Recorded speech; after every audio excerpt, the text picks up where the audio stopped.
আসছে।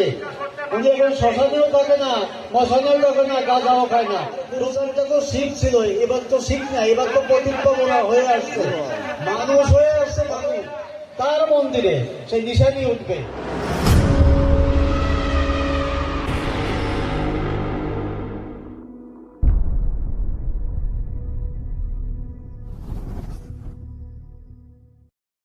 ওলাকান্দির একটা বিষয় ত্রিশূল এবং নিশান, এই বিষয়টা আদৌ আমি জড়িত না। ওলাকান্দি গুরুচাঁদ মন্দির নির্মাণের যে কমিটি, ওই কমিটির ভিতর আমি নেই, আমাকে রাখা হয় নাই প্রথম থেকে।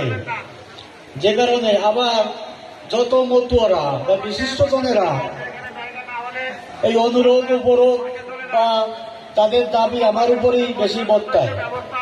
যেহেতু আমি আপনাদের সাথে ঘুরি মিশি, কথা বলার সুযোগ আমার উপর থাকে, এই জন্যই আপনারা দাবি করেন।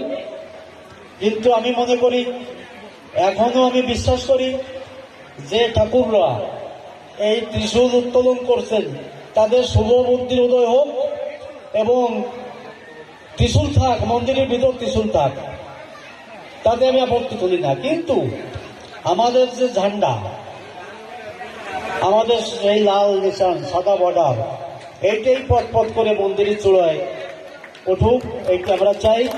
যেহেতু ভারতবর্ষের দিক আপনি তাকান, ভারতবর্ষে যে কয়টা বড় বড় শিব মন্দির আছে, আপনার গুজরাটের সোমনাথ মন্দির, সেখানে ঝান্ডা অর্থাৎ নিশান উত্তোলন হচ্ছে।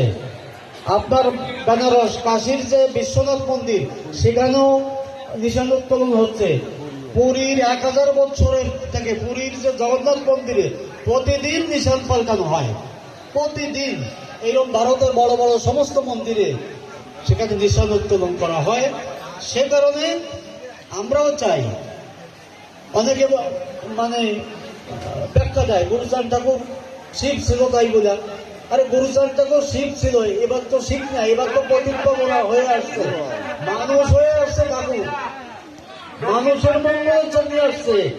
উনি এখন শ্মশানেও থাকে না, মশানেও থাকে না, গাঁজাও খায় না, ডম্বুরও বাজায় না, চিন্তা নিয়েও চলে যায় গুরুচাঁদ ঠাকুর। আপনাদের একটা ভদ্রলোক ছিল গুরুচাঁদ ঠাকুর, অতএব তার মন্দিরে সেই নিশানি উঠবে। এই বিষয়টা আমি চাই সমস্ত ভক্তরা, ঠাকুর বংশের যারা, তারাও তো মানুষ, তাদের গায়ে রক্ত আছে, ঠাকুরের রক্ত আছে, অবশ্যই তাদের বোধোদয় হবে। অতএব আপনারা এই নিয়ে আশাহত হবেন না, আমরা বুঝবো তাদের মাঝে মাঝে।